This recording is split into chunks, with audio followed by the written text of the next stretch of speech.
Hello, everybody. Chef Marcus Guiliano here. Welcome to Chef on a Mission Radio, episode number 82. Let's talk about pickles, all about pickles, the beloved pickle. It's sort of like the American food. It goes with burgers. It comes in every flavor now, and you can pickle much more than cucumbers. But before we jump into the pickle episode, this is brought to you by Aromatime Bistro. Aromatime Bistro, located 90 miles north of New York City in the beautiful Hudson Valley. That has been my restaurant since 2003. We are certified green, serving farm-to-table cuisine with an amazing wine and beer list. Our wine list is so amazing that back in 2015, we started taking people to the vineyards that we buy from. See, being farm-to-table, we are also field to table, beverage to table, grape to table, grain to table.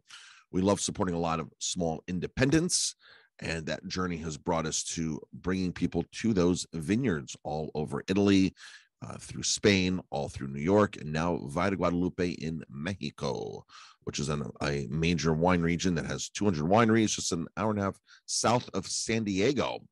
It is what they're calling the Napa Valley of Mexico right now, and it is amazing. So if you want to travel with me to my friends' vineyards in Italy or New York or in Mexico, please go to VIPwineryvacations.com. Check out the upcoming tours. If you need help traveling in those regions, let us know. We can connect rides, limos, hotels, villas in Tuscany, hot air balloon rides in Mexico, in Italy, vintage Fiat rides, vintage Alfa Romeo rides, whatever you need, we can make all of the connections for you. You don't even need to be traveling with us. You can experience some of our knowledge and relationships. And for the restaurant, go to Aromatime, THYME Bistro.com. And we are in Elmville, New York. We'd love to see you. If you're in the area, come in and say hello. All right, pickles. So pickles are one of those things that are so popular that you can go to street fairs now, and there's booths there, there's vendors there that are selling nothing but pickles. In fact, locally here by us, they have what's called the Pickle Festival in Rosendale, New York, just up the road. Festival every year dedicated to the love of pickles. So pickles, and when you walk in the store, you'll see lots of many different flavors. Pickling is a process of preserving, and pickling is something that was traditionally done, or most commonly done, on a commercial level, with cucumbers. So the cucumber makes the pickle. However, the process of adding an acid and preserving a vegetable goes way beyond the cucumber. So you can make pickled green tomatoes. You can make pickled eggplant. My mother used to cook eggplant and press them, get all the juice out of them, and then add vinegar and make these pickled eggplant, which were fantastic. And I grew up on those. And of course, you can pickle a bunch of other things as well. So way beyond the cucumber. So let's talk about what makes the pickle natural, unnatural, as far as the chemicals in it, the preservatives, things like that. Let's talk about picking the better pickle today. Let's talk about sidewalk pickles, what I like to refer to as the same ingredient that you would salt your sidewalk down. There's lots of things that are in pickles, and I'm going to decipher those today. So the first ingredient is calcium chloride. So calcium chloride is the same exact thing that you would put on your sidewalk for ice. So when it's cold out and it's icy and it's snowing, you throw down those little white pellets, the expensive calcium chloride, not the rock salt, but the expensive calcium chloride, those white pellets. People put them down because they're safer for sidewalks. They don't make them chip. They're safer on pets. They're safer on your vegetation. So if you have grass or plants outside and animals outside, calcium chloride is a safer bet to throw down. But this same calcium chloride actually goes into pickles, believe it or not. And we're like, really? I didn't know that, Marcus. So calcium chloride is a crisper. It makes pickles crisp. It keeps them crisp. It keeps the cucumber crisp. If you get pickles that are a little bit on the soggy side, chances are there was no calcium chloride in that batch. And we're going to talk about all the brands, folks, that have no chems in them, because there's a few other things too, like polysorbate 80, sodium benzoate, that's in pickles as well. So we're going to decipher some of these ingredients. The pickling process is quite simple. If you were to make pickles at home, you'd take some vinegar, some water, and pickle away. Add your spices, whether you're adding dill in it or other spices, pickling spices. You might want to add a little sugar in it.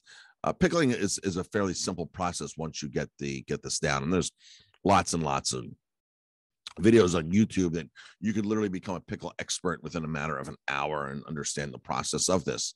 But this is really to understand the chemicals that are being used in mass-produced pickles.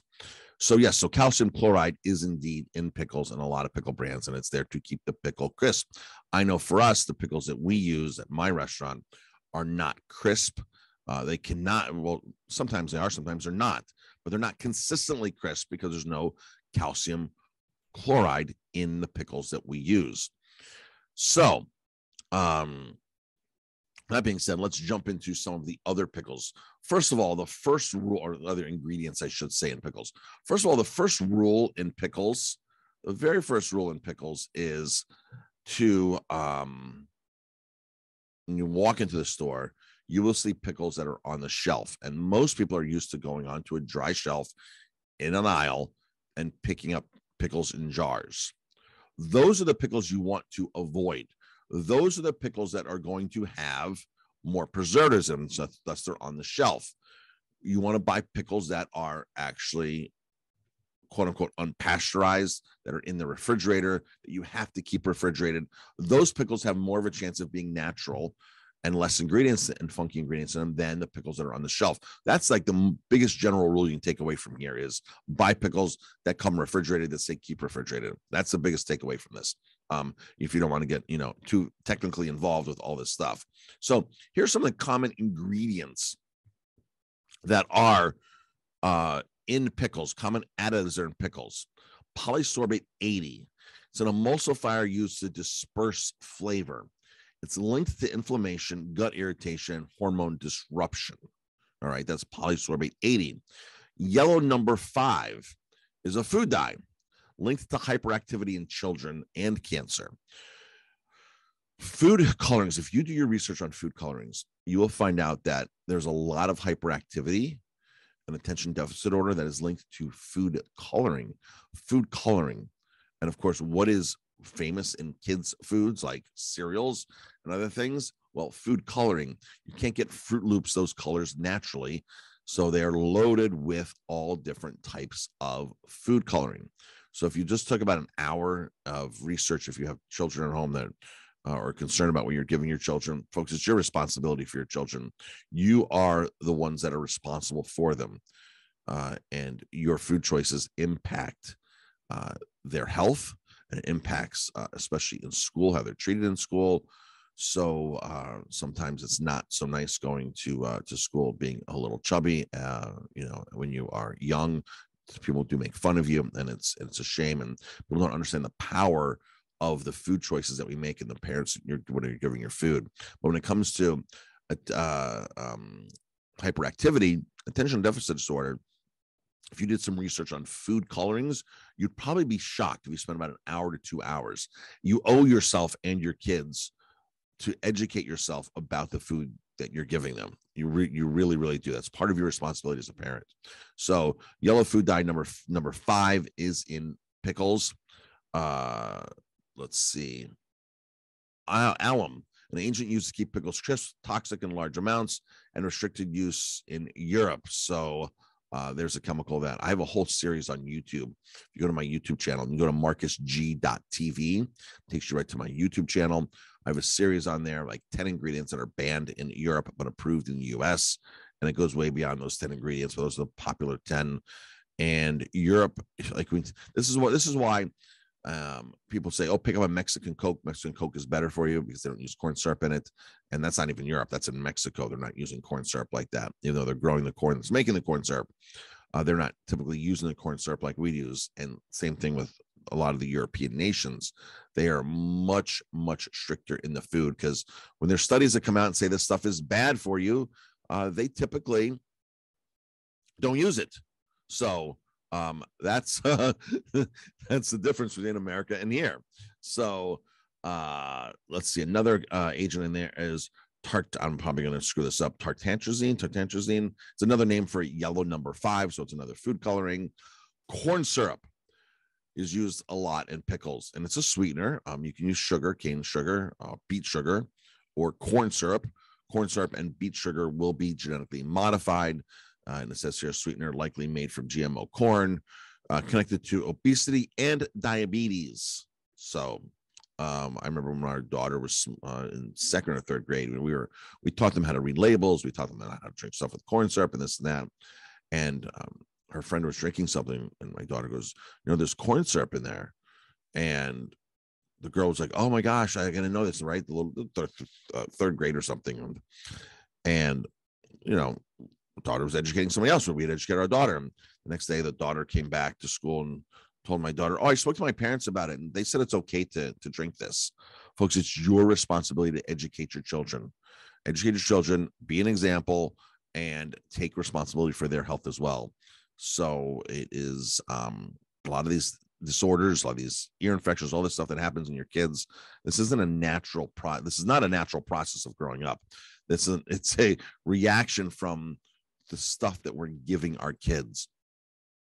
I don't know if anybody's ever heard me say this. I know some of you have, but Courtney and Justin, Courtney's now 22, Justin is 20.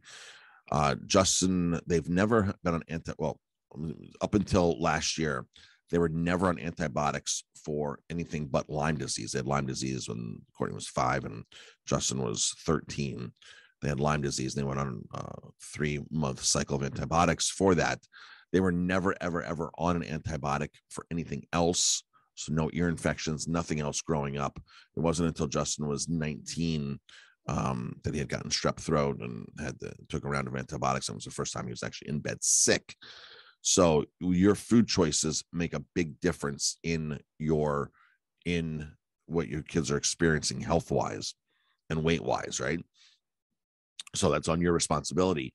Now, these are things that we did with our kids. Like, we went to the store and we bought good pickles when we bought pickles. Everything we bought was a higher quality ingredient. We paid the extra money for it, did the research, and took the responsibility to do it. So, and it does take some time and ongoing education, which is why I like to create content here on YouTube, here in the podcast, and just in general to help people make better choices. So corn syrup, potassium benzoate. It's a preservative and a possible carcinogen. So potassium benzoate, that's when they start putting stuff on the shelves, folks, when you see it on dry storage. That's potassium. Now, sodium benzoate, man-made preservative and a possible carcinogen as well. And then sodium phosphate is another preservative, and it's linked to inflammation. And all these can be in pickles. The simple pickle that's supposed to be just cucumbers and acid. That's all it's supposed to be. The acid. Folks, the idea of making a pickle 100 years ago, 200 years ago, before these chemicals were out, was to take your harvest from your garden and be able to pickle it, which preserved it naturally, not with all this other stuff. They didn't have all this other stuff. And if you make pickles at home, you really don't have all this other stuff to make pickles. So you're not going to use these. But here's the thing. The process of pickling is supposed to do what these chemicals are doing, right? That's the whole point of making something pickled, is it's preserving it without this stuff. But once you get food manufacturers involved and they realize they can make something a different color, right? So it's visual for your eyes. Once they make something a little crisper, so, you think, oh, soggy versus crisp, the crisp one must be better. Add a little sweetener to it, for our palate. As soon as you start adding these things, this is how corporate America makes food. This isn't how we make food in our kitchens. That's never how our grandmothers made food. So,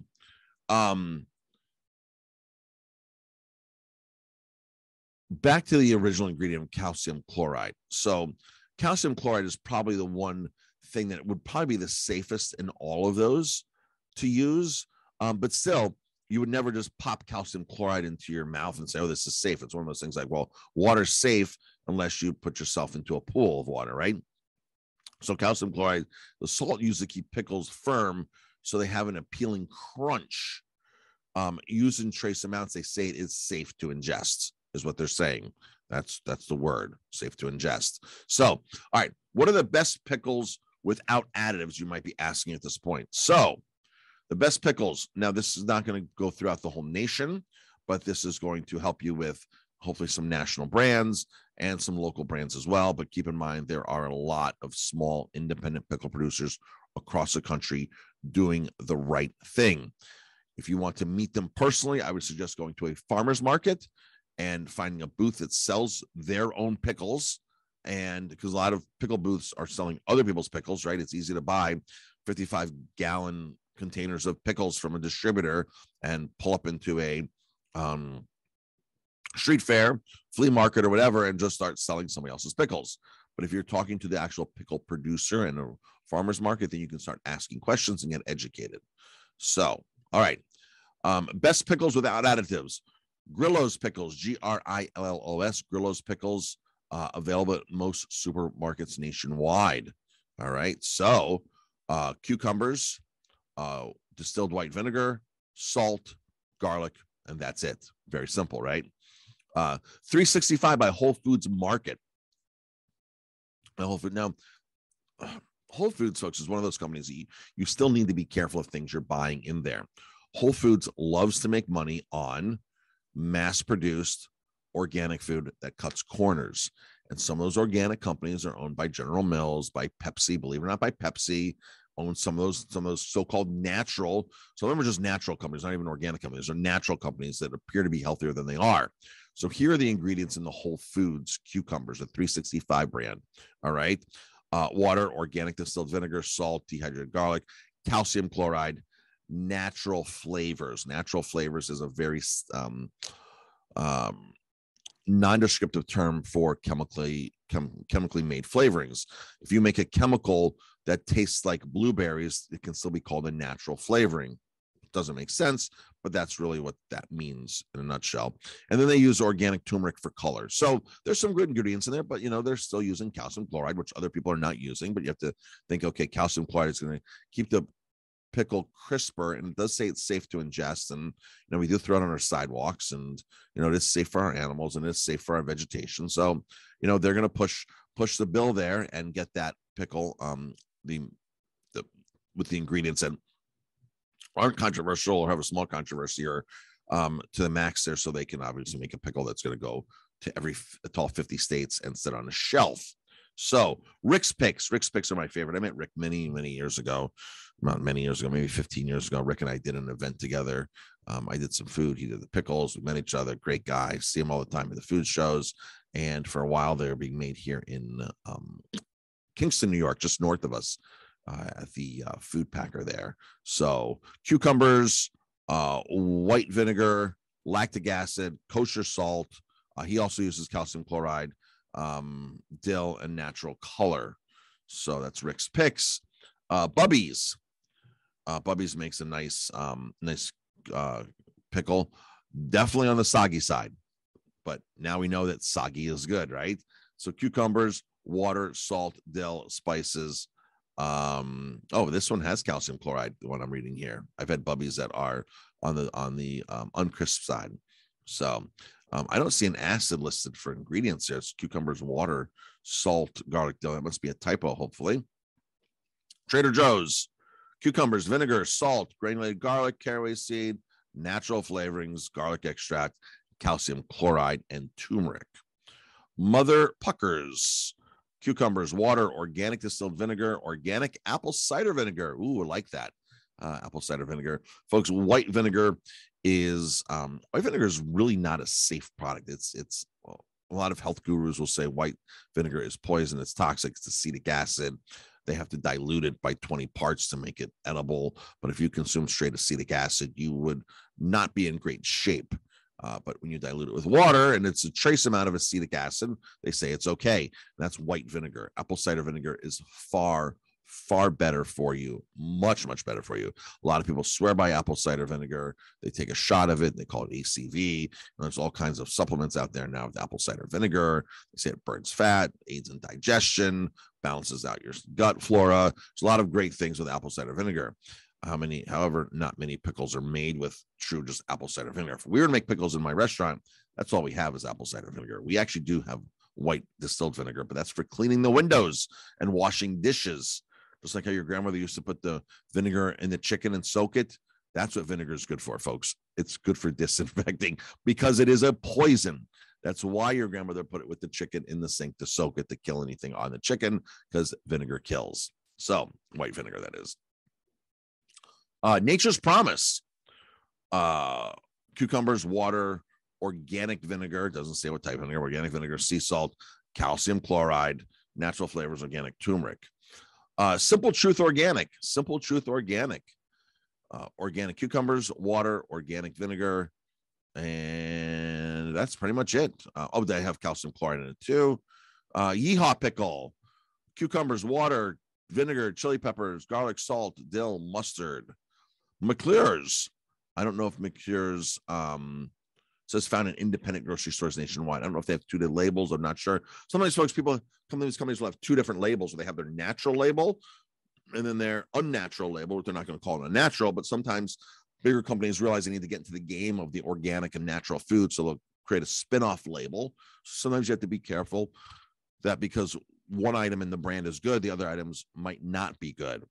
So cucumbers, vinegar, water, salt, garlic, dill. That's it. McClure's. That's it. But again, read the ingredients: cucumbers, water, vinegar, salt, garlic, dill. Doesn't get easier than that, right? To read a label. Company called Real Pickles. Cucumbers, filtered water, unrefined sea salt, garlic. It doesn't say vinegar. That's gonna be another typo too. Unrefined salt, which says rich in trace minerals. Garlic, grown in the Northeast, so they're really getting specific here. Black pepper, chili pepper, fennel seed, bay leaf, and dill. So Real Pickles, Real Pickle Company. Safi, Safie. Cucumbers, water, vinegar, salt, dried garlic, and spices. Available in supermarkets in the Midwest. Another great brand, it looks like. So that's a rundown. But again, of course, there's many, many more. And the question here, can you preserve pickles without adding any preservatives, is the main question here from the article that I'm quoting on kitcheninstincts.com. Yes, you can pickle pickles and keep them refrigerated. The preservatives that manufacturers add are usually to keep the pickles firm and the product shelf stable. All right. So there you go. Like I said in the beginning, shelf stable is not the way to go. You want to go into the refrigerator and buy pickles that say keep refrigerated, store refrigerated. Even before you open them, must be refrigerated. That will avoid the preservatives. A lot of foods that are in these refrigerated aisles are going to have less preservatives to begin with. That's just a general rule on anything that you see there. So, for example, if you see sauerkraut refrigerated versus sauerkraut that is in a can or in a jar on the shelf, the sauerkraut that's refrigerated is going to be probably raw, unpasteurized, probably not in all cases, but unpasteurized. So has good gut good things to aid your gut bacteria in there, as opposed to something that's pasteurized and dead and doesn't have any of that those benefits anymore. So the refrigerated stuff is definitely the way to go. And it's just, when you think about it, it kind of makes sense, right? It's kind of common sense. Oh yeah, I didn't really realize that, Marcus, but that's true. So folks, thanks for tuning in. Please share this. Please like it. Please comment wherever you're watching this, whether it's on Apple Podcasts or on Spotify, wherever podcasts are. The more you rate this, the more you comment on it, the more you share it, the more people will see this, the more people will benefit from this healthy advice. And again, this is brought to you by Aromatime Bistro and VIP Winery Vacations. You can just head over to Aromatime, THYME, and check out that website there. And that'll lead you to VIP Winery Vacations and to several other things that my wife and I are involved in, our Airbnbs, our luxury Airbnbs, and business coaching as well. We do some business coaching for restaurant owners. We do any industry, but restaurant owners is our niche. We love helping other restaurant owners. We love helping them. A lot of restaurant owners get into the restaurant business. They love their restaurant at first and they run out of money. Then they can't get people to work for them efficiently. Then they start working themselves way too much. Then they get burnt out. And I love to help people like that love their restaurant again, right? Because there is a way out of that. out of that dilemma. And I love helping people through that. So that is also found there. You can get my book for free on business for restaurants. It's there on the website on the bottom of the restaurant website. And that is it, folks. Have an amazing, amazing day. And until next time, see you then.